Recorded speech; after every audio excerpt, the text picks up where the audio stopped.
Following question to the Holy Father. Holy Father, you are for me the Pope of my dreams after the Second Vatican Council. What do you dream of for the Church of the future? The Pope's answer. There are many who question Vatican II without naming it. They question the teachings of Vatican II. And if I look to the future, I think we have to follow the Spirit, see what it tells us with courage. Last week, I read the document that takes stock of the state of the Society of Jesus, De Statu Societatis. It talks about today, but always with openness. It indicates the possibility of moving forward, the need to continue on that path. So my dream for the future is to be open to what the Spirit is telling us, open to discernment and not caught up with functionalism.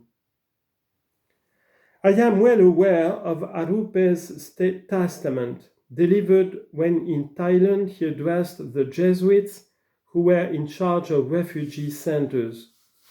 What did he speak to them about? About prayer.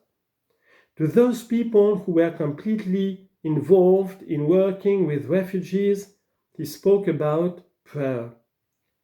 On the return trip, he had a stroke, so that was his testament. With prayer, the Jesuit goes forward, afraid of nothing, because he knows that the Lord will inspire him in due time as to what he must do. When a Jesuit does not pray, he becomes a desiccated Jesuit. In Portugal, one would say he has become a bacala, a dried and salted codfish.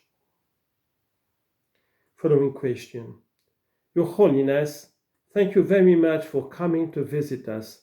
I am Federico, and recently the Provincial appointed me Novice Master. You mentioned the exercises. St. Ignatius at the beginning describes them as a time to reorder one's life, not to be determined by disordered affection. What disordered affections do you think are most common in the Church, and especially in the society? The letter on worldliness and clericalism was published today. It is these 2 points that I want to highlight to our clergy. The first is clericalism that creeps into priests, but worse when it creeps into the laity. The clericalized laity are frightening. I respond to you by mentioning these 2 spirits, worldliness and clericalism, which can do a lot of harm to the society. What spirit has moved me? I had a great spiritual master, Father Fiorito, author of many books. It was he who introduced me to the works of an 18th century spiritual director from the scholasticate of Chantilly in France, a Jesuit, Father Claude Jude, to whom we owe a very fine text on the discernment of motive words, i.e., the words I say to myself to make a decision, or which direct me on one path rather than another.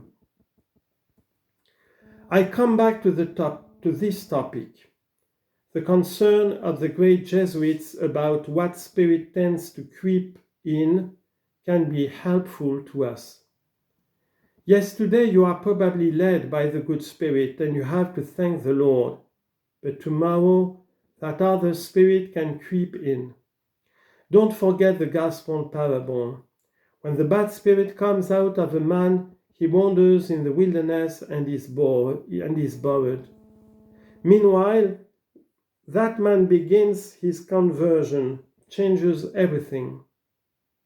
After time has passed, the spirit one day says to himself, I want to see the house I had before again, Let's see what condition it is in.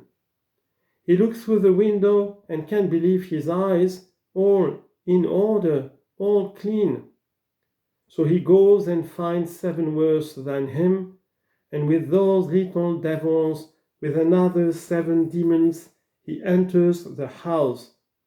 But he enters politely, without being noticed. Thus, a serious examination of conscience must warn against demons, ringing the doorbell, asking for permission, looking like nonentities, and then taking over the house.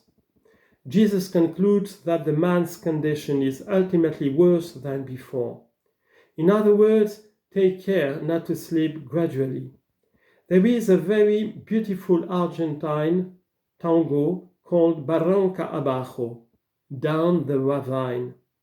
Then a person starts sliding down the ravine, he is lost. He slides down and from underneath it draws you. Hence, the importance of the examination of conscience, so that the educated demons do not enter in quietly. Many people, you may have seen them doing the exercises, good and zealous people, after some time, end up in desolation. They end up living in a worldly way, in a non-Christian way. How did they get there? Because of this lack of introspection, a failure to examine one's conscience, which is being on the alert to see if there are 7 demons worse than the first one. That's why I recommend this. Do the examination of conscience seriously. Don't neglect it, and be honest because it's not just about sin. Leave that to confession, because the examination is an everyday thing. What happened in my heart today? You must not abandon this practice.